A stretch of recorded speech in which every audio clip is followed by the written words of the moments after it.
രേവതി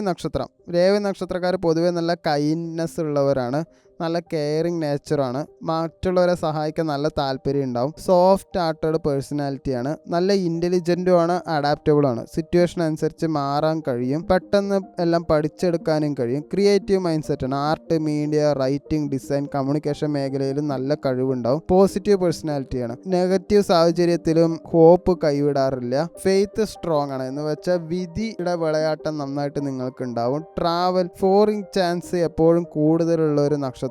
ലൈഫിൽ എപ്പോഴും ഇങ്ങനെ സ്ഥലങ്ങൾ മാറിക്കൊണ്ടേയിരിക്കും, പൈസ വരും പക്ഷെ സേവിങ്സിൽ ഡിസിപ്ലിൻ ആവശ്യമാണ്, ഓവർ തിങ്കിങ് ഒരു പ്രശ്നമാണ്, ഇമോഷണലി ഹേർട്ട് ആവും, എന്തെങ്കിലും തീരുമാനം എടുക്കാനും നല്ല ഡിലേ വരും. ഈ കഴിഞ്ഞ ഫെബ്രുവരി മാസത്തിൽ വർക്ക് പ്രഷർ എന്തായാലും ഉണ്ടായിട്ടുണ്ടാവും, ജോബ് ഒന്ന് മാറിയാലോ എന്നും ആലോചിച്ചിട്ടുണ്ടാവും, പുതിയ ഓപ്പർച്യൂണിറ്റി വെയിറ്റ് ചെയ്തിരിക്കും, പെട്ടെന്ന് എക്സ്പെൻസ് ഉണ്ടായിട്ടുണ്ടാവും, ഫിനാൻഷ്യൽ പ്ലാനിങ്ങിന് ടെൻഷൻ എന്തായാലും ഉണ്ടായിട്ടുണ്ടാവും, റിലേഷൻഷിപ്പിൽ ഇമോഷണലി സെൻസിറ്റീവ് ആയതുകൊണ്ട് അതിൻ്റെ പ്രശ്നം, ചില കാര്യങ്ങൾ കൊണ്ട് നല്ല ഹേർട്ട് ആയിട്ടുണ്ടാവും, മൊത്തത്തിൽ നിങ്ങൾക്ക് മാനസികമായിട്ട് കൺഫ്യൂഷൻ ഉണ്ടായിട്ടുണ്ടാവും, ഭാവിയെ പറ്റി ചിന്തിച്ച് ആൻസൈറ്റി ഉണ്ടായിട്ടുണ്ടാവും, സ്ലീപ്പ് ഡിസ്റ്റർബൻസും ഉണ്ടായിട്ടുണ്ടാവും. മാർച്ച് മാസത്തിൽ മാർച്ച് ഫസ്റ്റ് ഹാഫിൽ നോർമലൊക്കെ തന്നെയാണ്, പക്ഷെ മാർച്ച് സെക്കൻഡ് ഹാഫിൽ പെൻഡിങ് വർക്ക് കംപ്ലീറ്റ് ചെയ്യേണ്ട ഒരു സമയമാണ്, പുതിയ ഓപ്പർച്യൂണിറ്റി സെക്കൻഡ് ഹാഫിൽ കിട്ടും, പുതിയ ഇൻ്റർവ്യൂ, ജോബ്